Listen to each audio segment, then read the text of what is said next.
Until sometime in the mid-2010s, it was generally agreed that when it came to animated villains, nobody did them better than Disney, being pure evil and proud of it, while also being extremely charismatic and an effective threat for the main character. Many Disney villains are in a class all by themselves in terms of how great they are, to the point that even the likes of Pixar had a hard time competing with them. So they pulled the plug on them instead. But that aside, though it was rare, there have been occasionally times that other animation studios made a villain that could stand alongside Disney's best, even if they don't usually get nearly as talked about. And today, I'd like to go over a particularly interesting animated villain that easily ranks as one of the best made outside of Disney, but doesn't get nearly as much credit as he deserves. And needless to say, there will be spoilers for the movie in question ahead, so in case you'd like to see it and don't want to know how it ends, you should probably be on the lookout. I won't be giving out any other spoiler warnings in this video. Okay, so to cut right to the chase here, the villain in question is actually Steele from the 1995 film Balto. But unlike most Disney villains, who are usually a standout because of how much fun they are to watch, Steele is more notable for just how plain evil he is and how horrible his actions throughout the movie truly are. This is a villain with absolutely no redeeming qualities and is so selfish that he'd make the likes of Scar proud with the lengths he'll go to just to satisfy his own ego and sense of entitlement. And case in point, just for those of you who don't know, the movie is an extremely fictionalized account of how the city of Nome, Alaska suffered from a horrible epidemic targeting kids specifically, with the cure hundreds of miles away during a terrible blizzard. But since the disease obviously won't wait for the weather to break, their only hope of saving the infected children is by getting a team of sled dogs to brave the storm and get the medicine to Nome before it's too late. Now, considering just how many lives are on the line, as well as the fact that Steele is already a champion sled puller and the most beloved dog in town by both humans and his fellow brethren alike when the movie starts, you'd think he'd be willing to do whatever's necessary to stop the epidemic. But you'd be wrong. Very wrong. Because instead of putting his ego aside for the well-being of his town, Steele turns the whole thing into his latest exploit to be seen as a hero and the greatest dog who ever lived. And to that end, when Balto manages to beat him in the race that'll determine who's the most qualified dog to pull the sled, Steele exposes the fact that he's half wolf so the humans won't trust him and thus default to him, since he came in second. But it gets even worse when he and his team try to bring the medicine back to Nome, as with his brilliant tracking skills, he ends up getting them lost. Then when Balto shows up offering to help them, Steele instead attacks and tries to kill him because he's just that dang bigoted and his pride won't stand for taking help from anyone, let alone a half-breed. But it doesn't end there either, as after Balto beats him, he then decides to sabotage the sled's trail back home so that they'll all freeze to death in the snow, and therefore condemns all the children in Nome to death. All because, as far as he's concerned, if he can't be the hero, nobody can.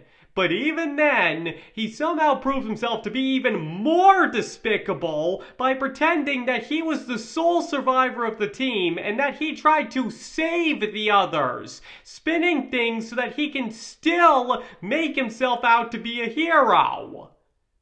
To put it simply, this guy is an awful combination of Gaston and Chick Hicks at their worst, cranked up to 11. He is so horrible and self-centered that he would rather have all the children in his hometown die than let anybody else get the glory for saving them. And on top of that, he then has the nerve to go and frame himself as a failed hero, so he'll still have everybody's attention, admiration, and pity. And there's also the fact that by sabotaging the trail, he also condemned his own sled team, who looked up to and admired him, to death as well. But considering it was his ego that got them lost in the first place, causing them to turn on him and side with Balto when he explains he knows the way back, is it really any wonder why Steele didn't care about them anymore? Again, as far as he's concerned, if they aren't loyal and won't listen to him, even when he's clearly out of his element and setting them all up to get killed, then they're better off dead anyway. And just in case none of that is able to convince you of how terrible he is, he also gets extra creep points by continuing to pursue and force the beautiful Jenna to be his mate, even after she's repeatedly made it clear that she has no interest in him.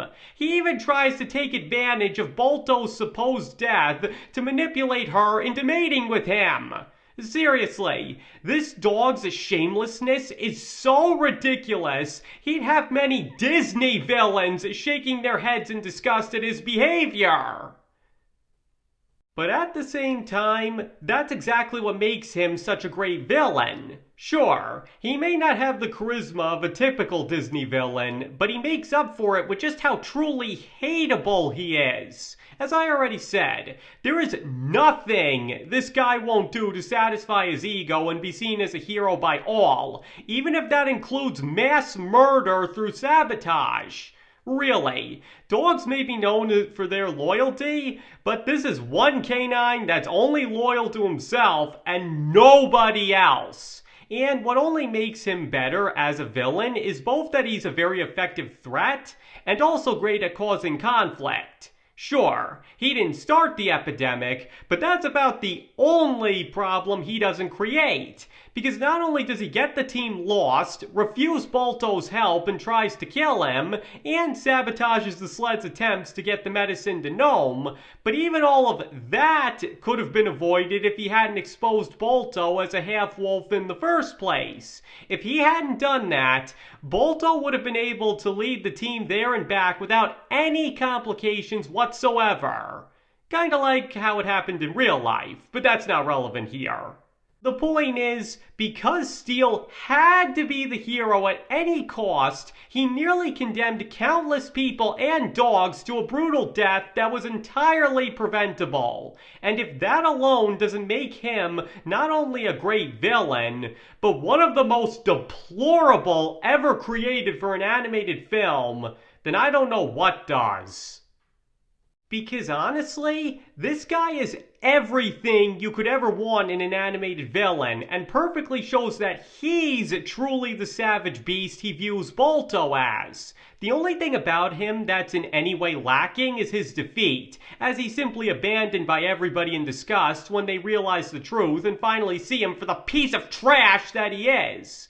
And while that is an appropriate end for him, seeing as he loses all of the love, respect, and glory that he valued so much to the dog he absolutely despised, one would almost think that he's getting off too easy considering the extent of his crimes. Now, as I just said, while there is poetic justice in the fact that he's now condemned to be the outcast that he played a hand in making sure Balto unjustly was for so long, with just how horrible his actions throughout the movie were, you'd almost think that he should be put down considering the danger he's clearly proven himself to be. He is most definitely not man's best friend. They really should have kept that deleted scene where he ends up buried alive after his final attempt to kill Balto fails, as that would have been a very fitting end for such a horrible dog.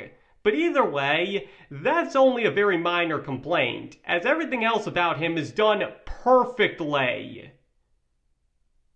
So, like I said at the start, when all is said and done, Balto may not be the best movie ever, if still a reasonably good one. The one place where it excels with flying colors is in the villainous Steele, because his actions throughout the movie not only make him absolutely despicable, but he's also the perfect challenge for Balto to face in trying to save Nome and find his own self-worth. In the end, this is a villain that is done so well that he honestly deserves to be seen as right up there alongside Disney's best and most iconic villains. But since he happened to come from a film that's been all but lost to time with general audiences, Steele has similarly fallen by the wayside with it, which is a real shame. Because one can't deny that he is truly an excellent villain, to the point that many would argue that he might just make for one of the best of his kind out there that wasn't created by Disney. Alright, that's everything I wanted to cover. So now why don't all of you tell me? Do you believe that Steele from the movie Balto might just make for one of the greatest animated villains made outside of Disney, if only for how truly horrible and effective he is? Or do you think he isn't all that good and I'm giving him way too much credit? Please feel free to let me know in the comments below. And remember, you don't have to agree with this video just because you watched it. You can feel any way you want to about the movie Balto and its villain, and nobody can tell you you're wrong. And thank you all for watching. It is all very appreciated. And I hope to see you all next time.